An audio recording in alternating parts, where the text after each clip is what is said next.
계속해서 지난주에 이어서 이제 말씀 묵상의 방법론이죠. 말씀 묵상을 어떻게 하나요? 자, 첫 번째로 이제 말씀 묵상을 어떻게 하나요? 자, 1번 관찰을 한다는 거죠. 관찰이라는 게 뭐예요? 가만히 이렇게 살펴보는 거잖아요.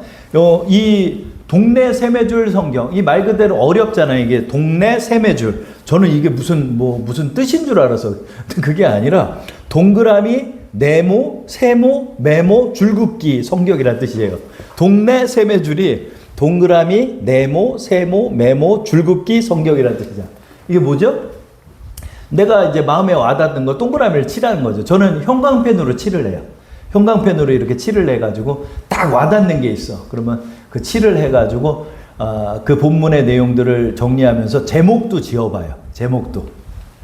그게 설교의 제목이 될 때가 많아. 그래서 저는 설교의 말씀을 제목부터 져요. 제목이 탁 와, 저한테는. 그래서 이번 말씀도 그냥 받은 줄로 믿으라야. 그냥 받은 줄로 믿으라. 그게 탁 오더라고요. 그러니까 여러분 우리가 그런 식으로 해서 이제 성경을 이렇게 보는 거야. 그래서 여러분 이 관찰에서는 뭐 한다? 자, 여러분 프린트물 보세요. 1번. 우리 한번 읽어볼까요? 시작. 본문의 내용을 한 절씩 사실 그대로 요약한다. 그러니까 여러분 이렇게 딱 보면은 말씀 묵상이 이렇게 있잖아요. 그러면은 이제 여기를 한 번을 쭉 읽고 요거를 요약하는 거야. 이거는 저의 팁이에요. 어떤 분은 그냥 쭉 한 번 읽고 그냥 전체적으로 쓰는 분도 있어요. 그렇게 해도 돼. 그런데 저는 한 절 한 절을 이렇게 요약해서 써. 그냥. 근데 다 요약은 안 하고 딱 단어만 쓸 때도 있어. 이렇게 뭐 예를 들어 17절 예수께서 길에 나가실 때 한 사람이 달려와 꿇어 앉아 묻자오되. 묻자오대라는 단어가 저한테 다가와. 그러면 묻자오대만 딱 써. 그러면서 그 밑에 요약을 하는 거야. 뭐 얘기를 했겠죠. 그런 거를 쭉 한 절씩 써보는 거야, 그냥. 근데 이제 어르신들은 그냥 전체를 한번 읽어보세요. 전체를 한번 읽어보고 느낀 점들을 쓰면서 시작하는 것도 좋아요. 그래서 먼저 첫 번째로는 한 절씩 요약을 해본다? 한 절씩 요약을 해보는 거야. 줄거리를 쓰는 거야.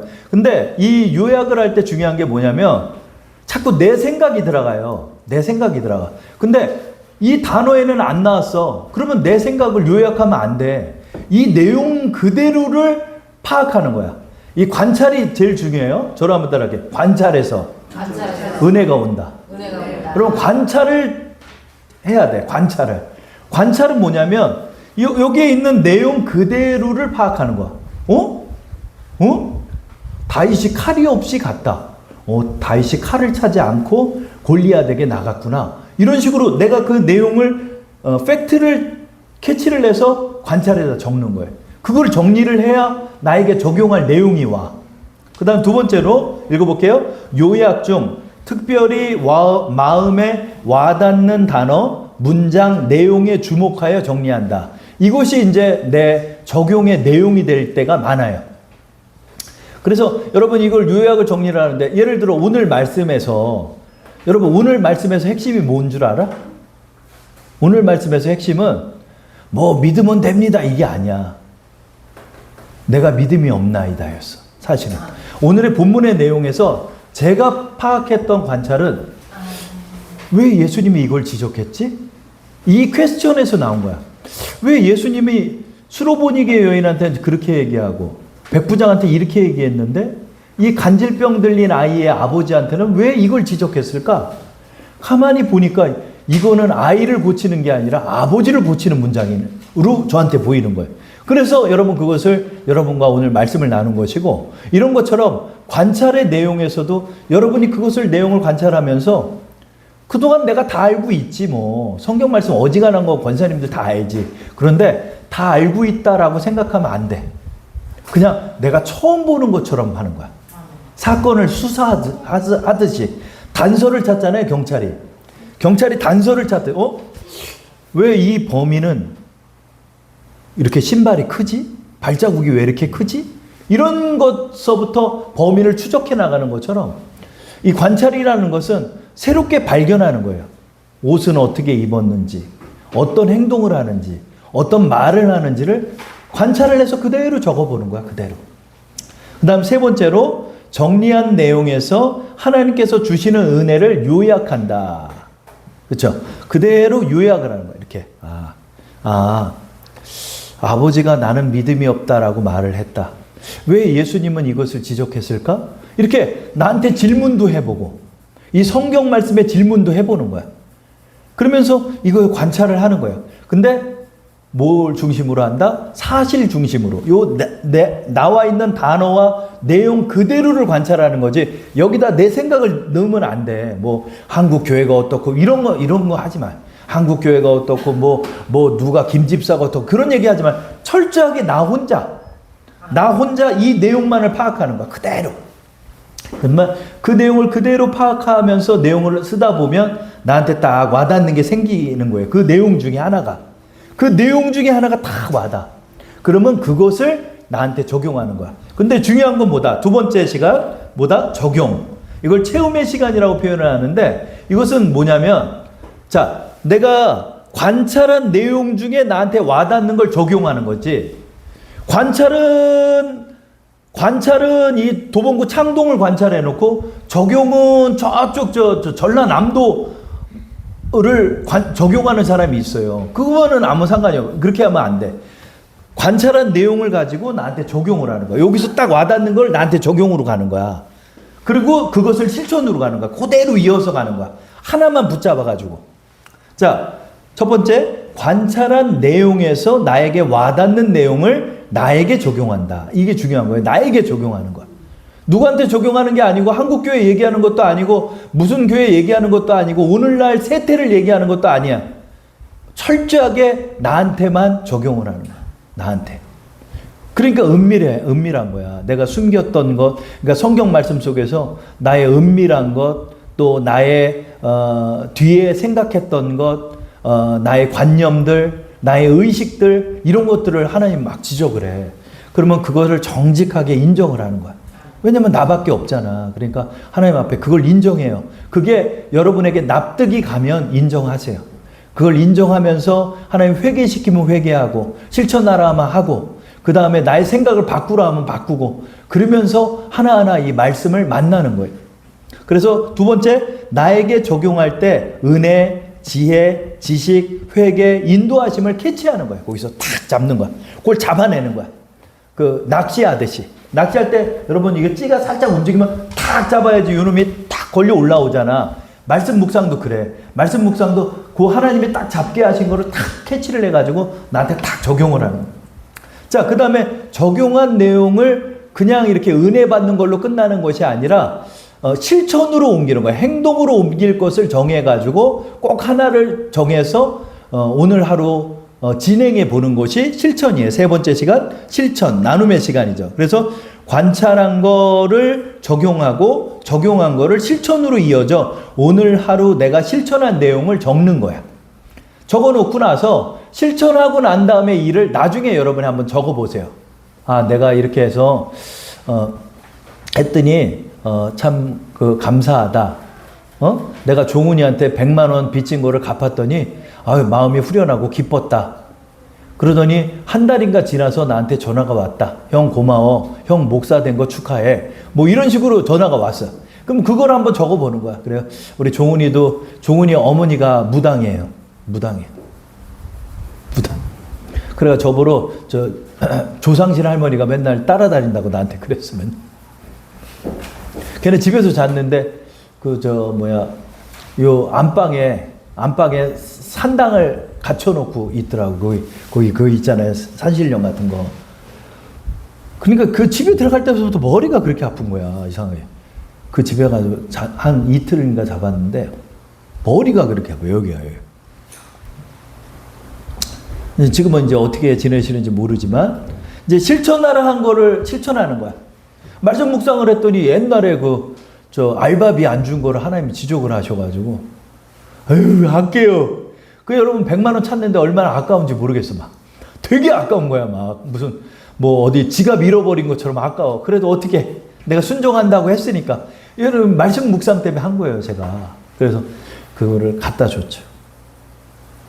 두 번째, 실천은 행동으로 옮기는 것이 원칙이지만 행동으로 옮기지 않을 때도 있어요. 어떤 말씀인데 다 내 머리를 때리는 귀한 말씀이 있어. 그건 깨달음으로 남을 수도 있고 교훈으로 남을 수도 있고 내가 잘못 생각했던 것, 또 내가 죄된 생각으로 품었던 것을 하나님 버리게 할 수도 있어요. 그러니까 그 생각 하나 고쳐먹는 것도 실천이 될 수 있다. 그러니까 깨달음이나 회개나 지혜를 얻는 것이나 생각을 바로잡는 것, 교훈을 얻는 것도 이 실천에 포함된다는 것을 여러분이 기억하세요. 아, 주님, 내가 나의 믿음 없음을 지적하셨군요. 주님, 저에게 믿음을 주세요. 이렇게 하나님 앞에 기도하는 거. 어느 날 말씀을 딱 봤는데 베드로가 예수님을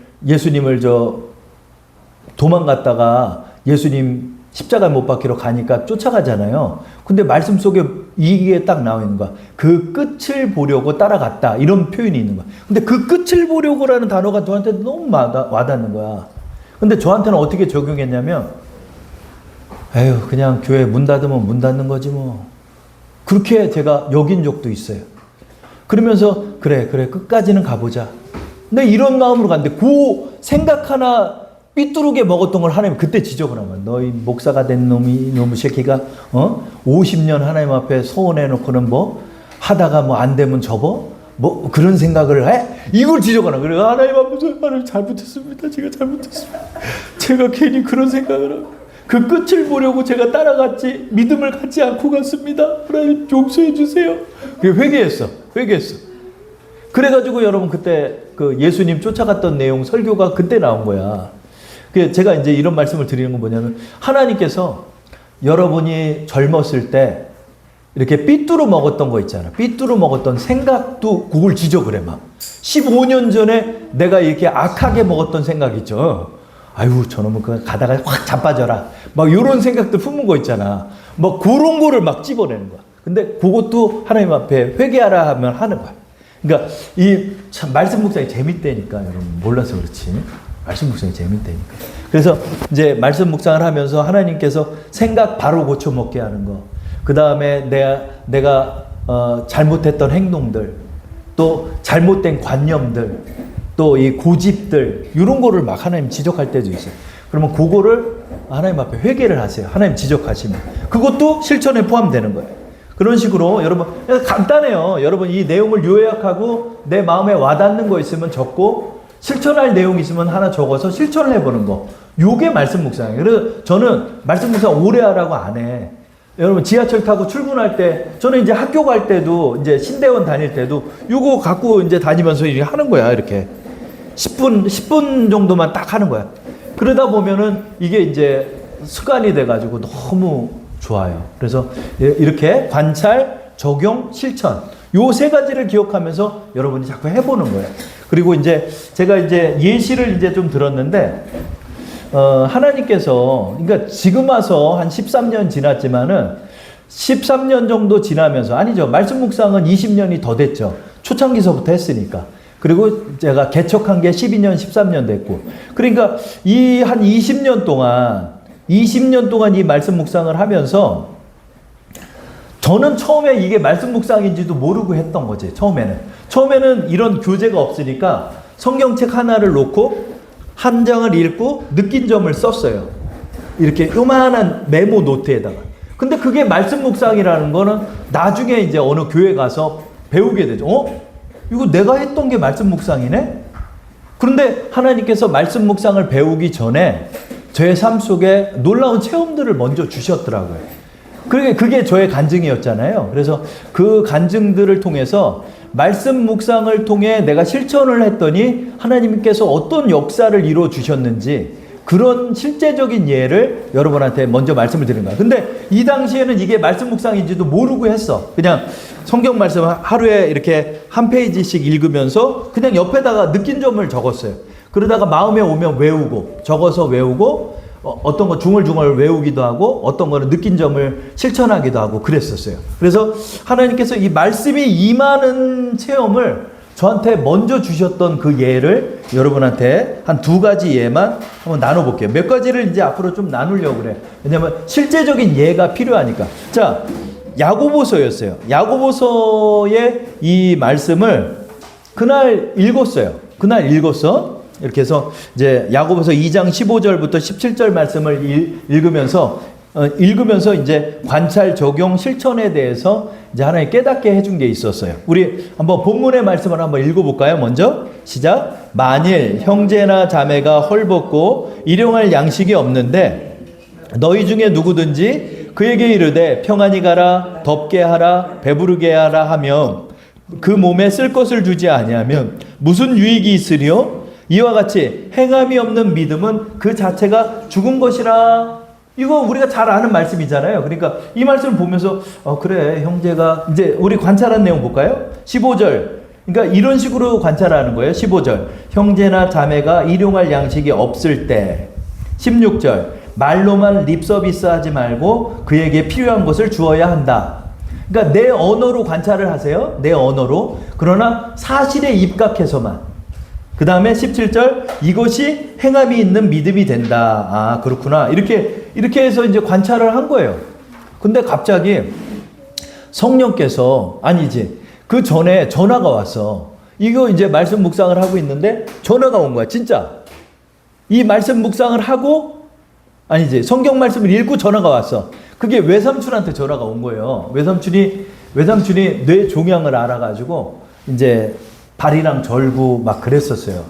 그래가지고 있는데 전화가 온 거예요. 근데 심심해서 전화가 온 거지, 저한테. 심심해서 전화가 왔는데. 전화를 딱 받고 제가 그런 거예요. 삼촌, 어때요? 몸은 좀 어때요? 그냥 그렇지 뭐. 그래요. 삼촌 힘내. 화이팅! 최선을 다하고 열심히 화이팅! 하고 전화를 딱 끊었어요. 그리고 이 말씀을 딱 읽는데 이게 그대로 내가 하는 내용이 나오는 거야. 그랬더니 이 관찰을 딱 적고 있는데 그 전화를 끊고 나서 이 관찰을 딱 적고 있는데 너야말로 립 서비스 하는 거 아니냐? 그런 거예요. 말로만 그러냐? 그런 마음이 확 찔리는 거예요. 야, 외삼촌 지금 상황 네가 뻔히 알잖아.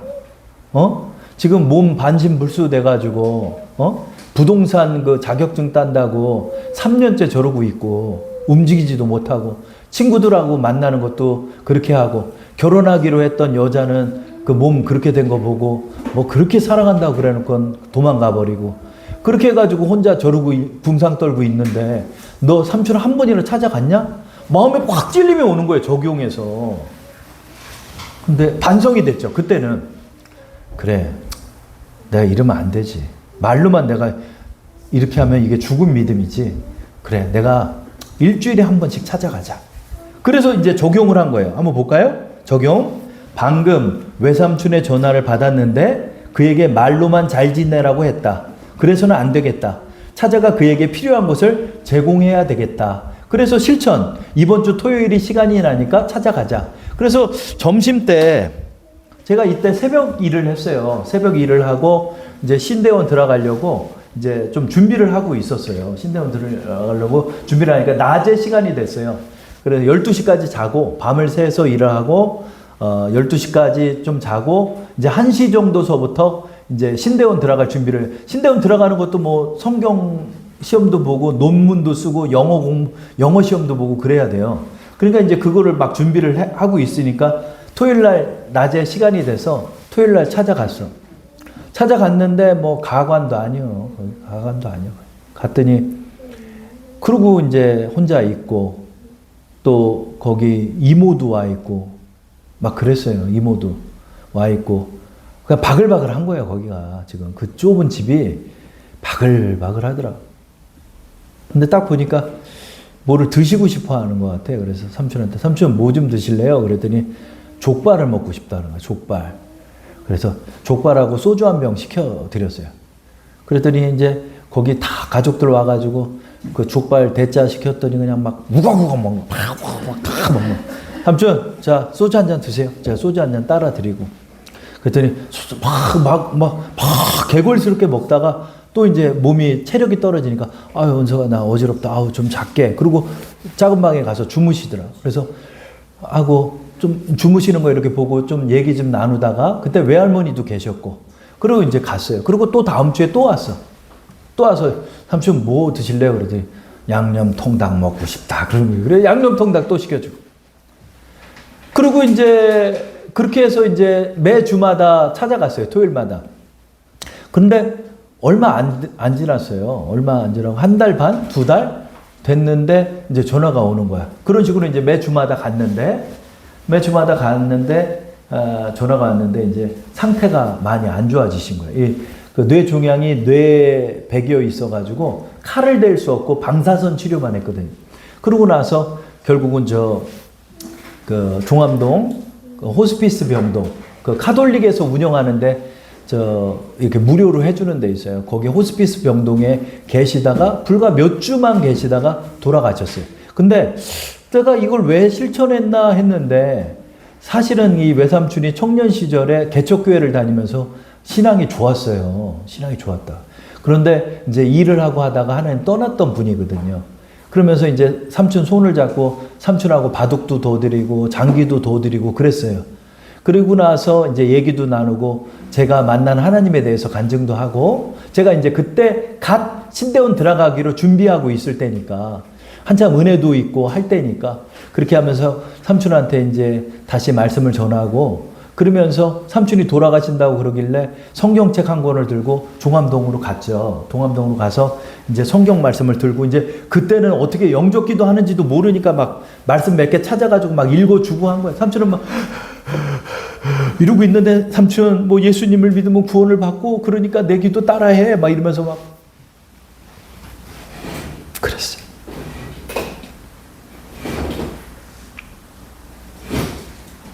그리고 돌아가시더라고요. 돌아가시고 한 2달 만에 그러니까 제가 이거 실천하고 2달 정도밖에 안 흘렀어. 근데 그렇게 구원받고 돌아가시더라고요. 그래서 나중에 이제 제가 상주까지 했어요. 제가 왜냐하면 이제 결혼도 안 했고 뭐 남는 사람도 없고 그러니까 제가 상주를 했다고 그렇게 해가지고 이제 저 송추에다가 봉안하고 그리고 이제 오는데 마음이 기쁘더라고요. 우리 삼촌이 천국 가신 것 같아가지고 그래서 이 말씀은 저한테 참 의미가 있어요. 이게 저의 첫 실천이었던 것 같아요.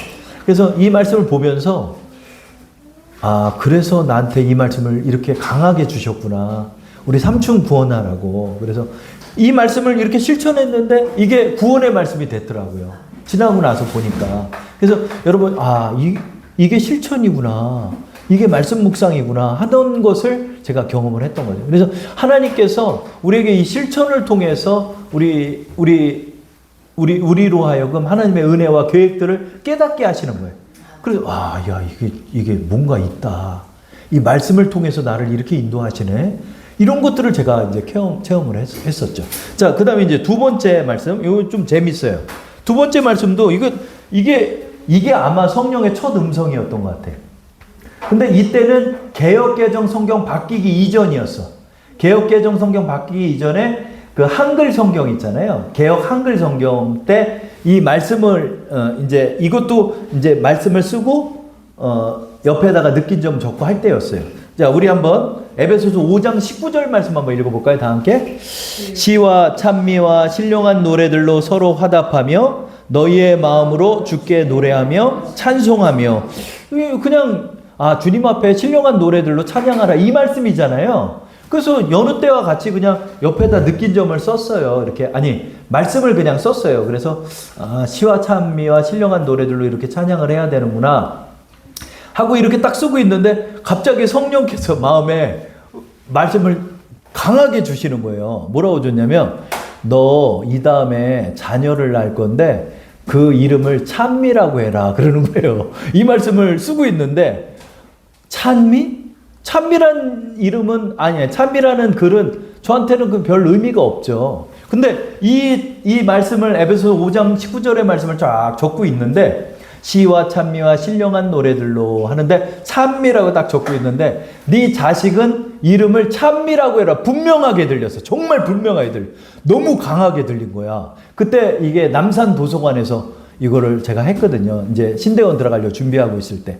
근데 이 말씀을 딱 쓰는데 찬미? 그래.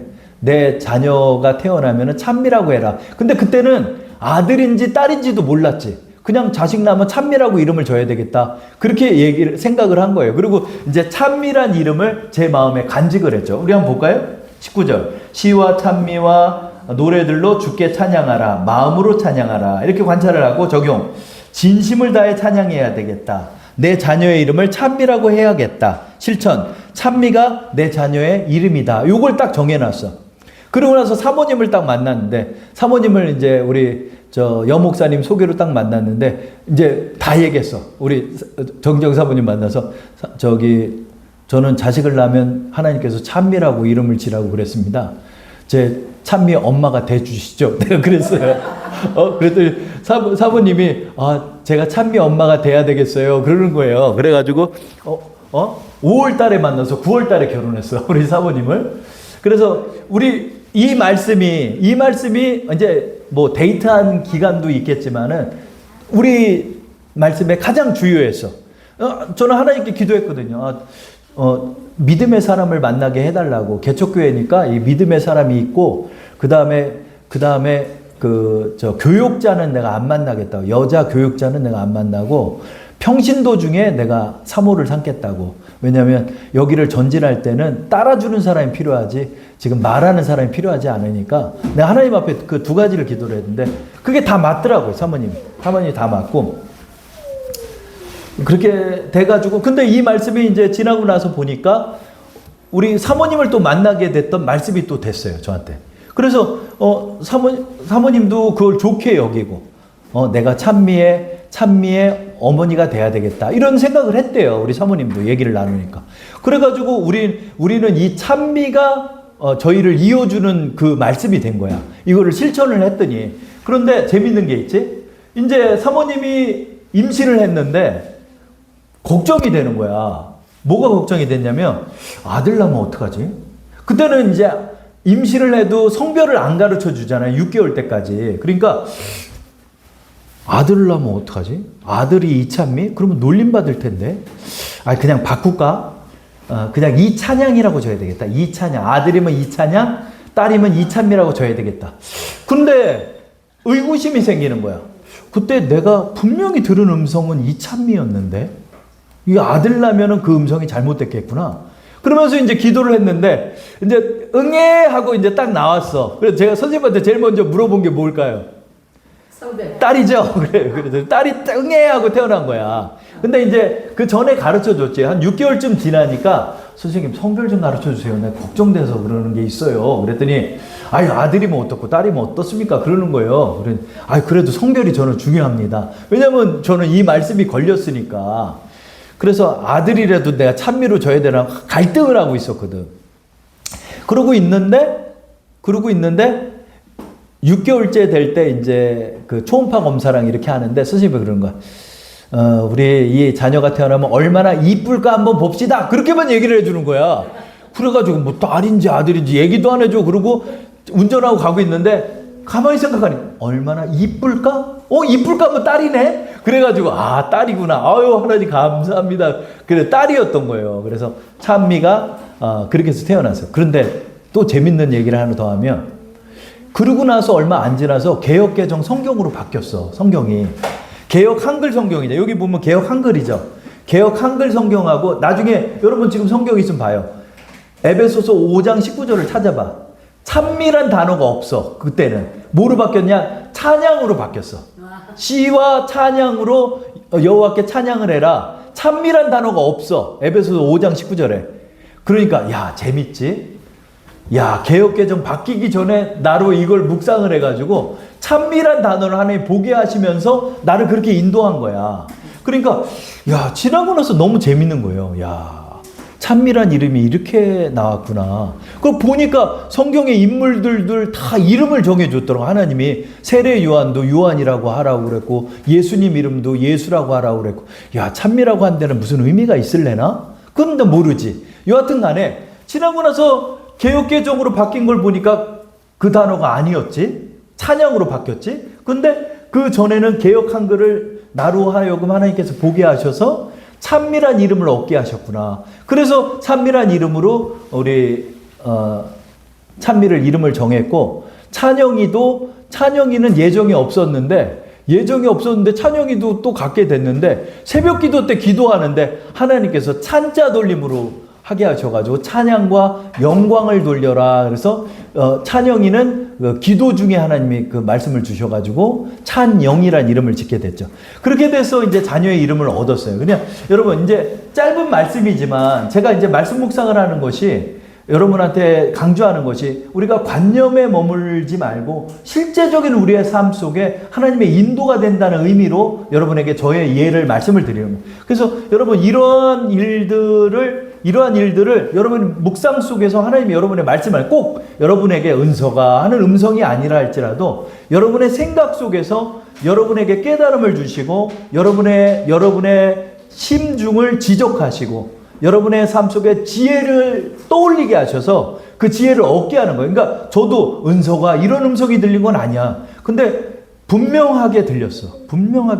몇 번 아니지만 제 삶 속에 제가 이제 주의 종으로 부름받을 때 그리고 이제 찬미의 이름을 정할 때 몇 가지가 하나님께서 강하게 말씀하신 것들이 있었고 그것을 나중에 확인을 해보니까 하나님이 다 맞았다는 것을 하나님께서 표적으로 보여주시더라고요. 그래서 그렇게 해서 정했죠. 근데 찬미가 만약에 아들로 태어났다면 그 음성은 좀 뭔가 안 맞지. 그래서 하나님의 인도를 분별하는 길 중에 하나가 뭐냐면 제가 항상 얘기했죠. 저를 한번 따라할게요. 하나님의 인도는 왁구가 들어맞는다. 다 왁구가 들어맞아. 다 왁구가 다 맞아. 내가 끼워 맞추는 게 아니야. 이게 앞뒤께 다 맞아 떨어져 가지고 모든 것이 합력하여 선을 이루어요. 이게 하나님의 인도야. 그래서 여러분이 그렇게 분별하는 거예요. 내가 무슨 음성을 듣고 뭐를 보는 게 중요한 게 아니라 여러분이 꼭 그걸 보셨던가 들었다면 하나님 앞에 꼭 확인을 시켜달라고 기도하세요. 그래서 그거를 확인하면은 이것이 응답이 돼. 그래서 여러분들이 그것을 이제 분별하면서 나가는 거예요. 그래서 자, 오늘은 여기까지 해서 이 말씀 묵상은 어려운 게 아니다. 그래서 여러분들이 이제 구역 모임을 하실 때 이 말씀 묵상을 한 주 동안 하면은 7장을 하셨을 거 아니에요. 그러면 그 중에서 마음에 와닿는 거. 그런데 처음에는 이렇게 이제 많이 쓰게 되지 않아. 많이 쓰게 되지 않고 예수님을 열심히 믿자 이렇게 끝나. 못 깨달아지는 게 없어. 한 반년 이상 그렇게 돼요. 그러니까 여러분들이 그렇게라도 하세요. 꾸준하게 하세요. 느끼는 게 없다 할지라도 꾸준하게 하세요. 그러면서 어느 때인가 하나님께서 이제 점점 이 글이 보이고 하나님의 뜻이 보이고 이 글 뒤에 서 계시는 하나님이 보여요. 그러면서 하나님을 만나가는 거야. 그래서 여러분이 주님과 함께 이 말씀 묵상으로 더욱더 깊은 교제를 하시기 바랍니다.